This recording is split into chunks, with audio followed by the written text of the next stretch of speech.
Halo rekan-rekan mahasiswa sekalian, bertemu lagi dengan saya Imam Mustafa, dan kali ini saya ingin menampilkan video tutorial tentang cara mencetak kartu tanda peserta ujian atau KTPU di semester 2022.1 kali ini. Sebagai informasi saja, bahwa sistem ujian di semester 2022.1 ini masih menggunakan sistem THE atau Take Home Exam, di mana ujian ini masih bersifat online dan bisa dilakukan dimanapun kita berada sesuai dengan domisili kita masing-masing dan dikerjakan di rumah ataupun di tempat rekan-rekan sekalian berada pada saat ujian tersebut sedang berlangsung. Baik, langsung saja rekan-rekan sekalian, saya ingin menampilkan video tutorial kali ini. Dan seperti biasa, kita masuk saja ke mesin pencari yang biasa kita pergunakan. Kebetulan saya menggunakan Google. Jika Google Chrome gitu ya, jika rekan-rekan sekalian menggunakan mesin pencarian lainnya, dipersilakan saja. Kita langsung saja masuk ke website sia.ut.ac.id-nya, rekan-rekan. Dan rekan-rekan langsung mengklik seperti biasa ke tab calon mahasiswa dan mahasiswa. Dan setelah muncul tampilan seperti ini, kita langsung pergunakan email yang kita daftarkan ke SIA-nya dan passwordnya. Kita masukkan. Dan jawab saja pertanyaan captcha-nya, lalu kita klik masuk. Nah, jika sudah masuk ke laman SIA-nya, kita langsung masuk ke tab tugas dan ujiannya. Seperti ini. Di sini nanti ada 4 subtab, yaitu registrasi ujian online, daftar nilai ujian, cetak kartu tanda peserta, maupun password ujian online. Nah, untuk video kali ini, kita akan mencetak KTPU, berarti kita mengklik ke cetak kartu tanda peserta ujian. Kalau untuk daftar nilai ujian, itu nanti untuk melihat daftar nilai ujian yang sudah dilakukan pada setiap semesternya. Langsung saja kita klik cetak di sini, kan? Nah, seperti ini.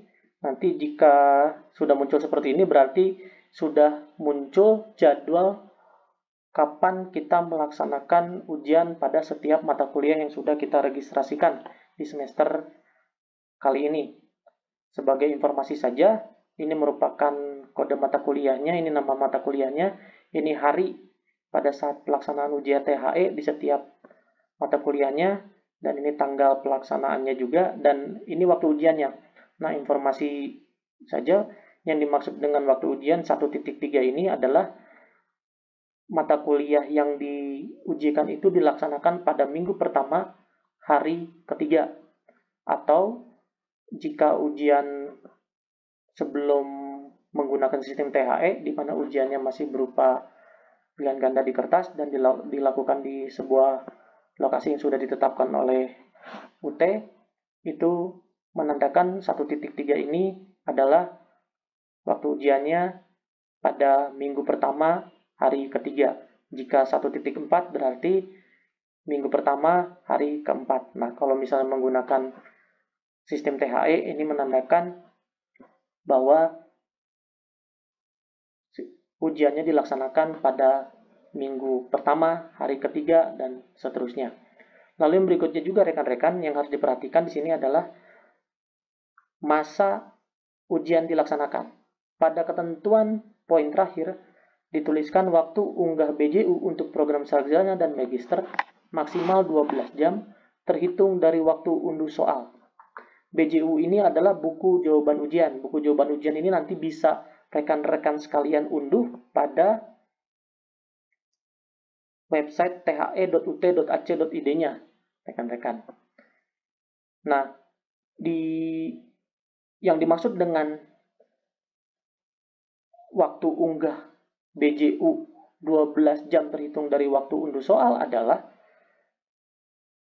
jika rekan-rekan sekalian mengunduh soalnya pukul 12 siang tepat 12.00 siang gitu ya, Artinya, rekan-rekan sekalian paling maksimal menguploadkan atau mengunggah BJU-nya yaitu pukul 23.59 detik. Gitu. Jadi, rekan-rekan sekalian mempunyai waktu 12 jam dari waktu unduh soalnya.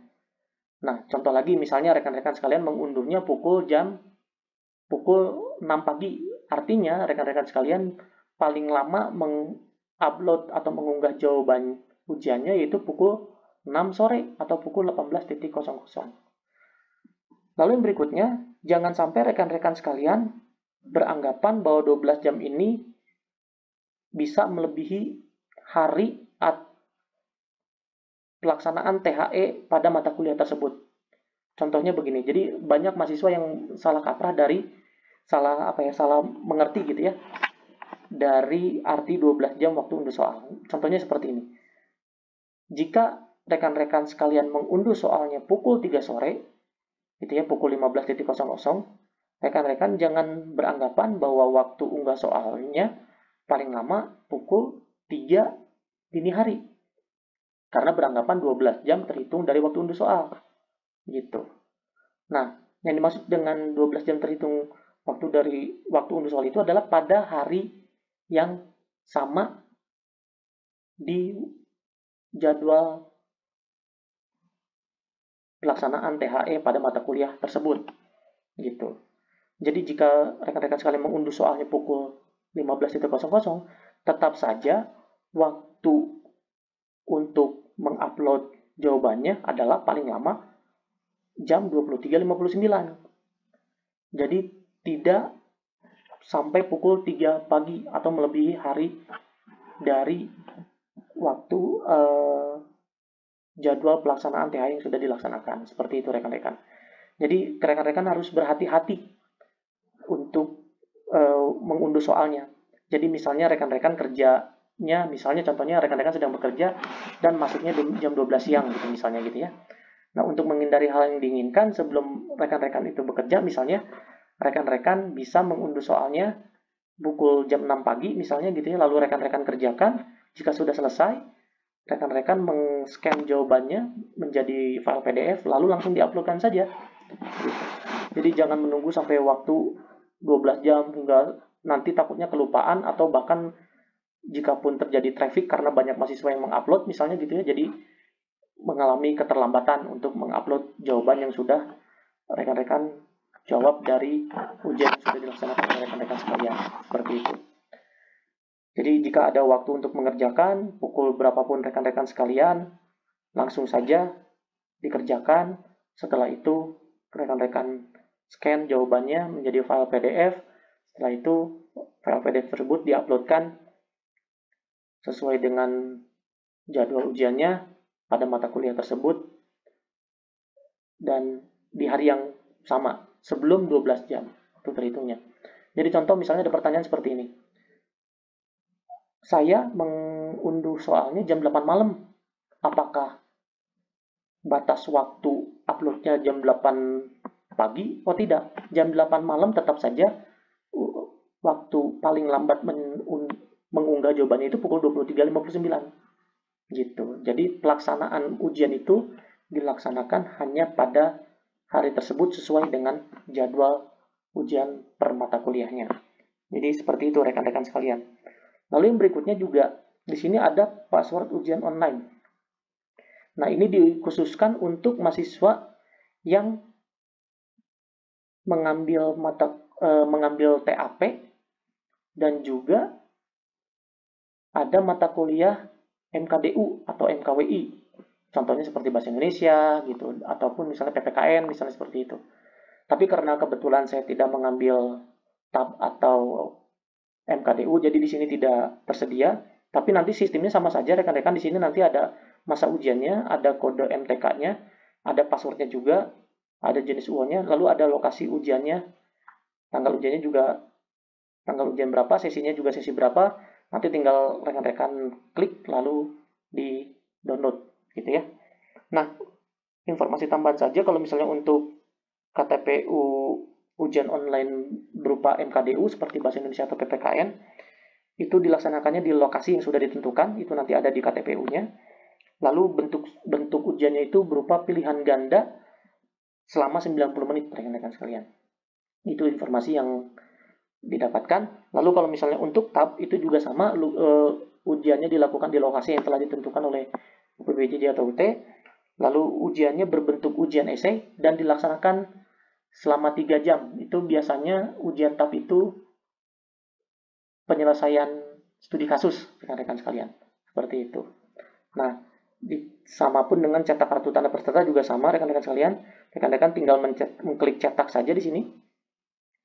Jika sudah mengklik cetak, rekan-rekan bisa memilih di sini apakah untuk langsung mencetak atau save as PDF. Jadi supaya lebih aman atau tidak bolak-balik membuka gitu ya rekan-rekan sekalian, save as PDF saja, lalu tekan save dan otomatis akan langsung masuk ke drive dari atau folder penyimpanan dari gadget rekan-rekan sekalian. Jika sudah langsung di save saja dan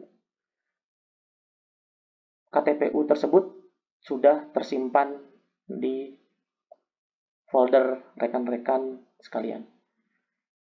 Jadi seperti itu rekan-rekan sekalian tentang video tutorial bagaimana caranya mencetak KTPU atau kartu tanda peserta ujian baik yang bersifat take home exam ataupun KTPU yang bersifat mata kuliah MKDU ataupun tugas akhir program atau TAP.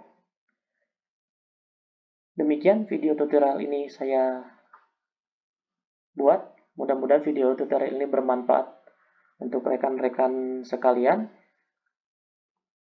Sampai ketemu lagi di video tutorial selanjutnya. Terima kasih.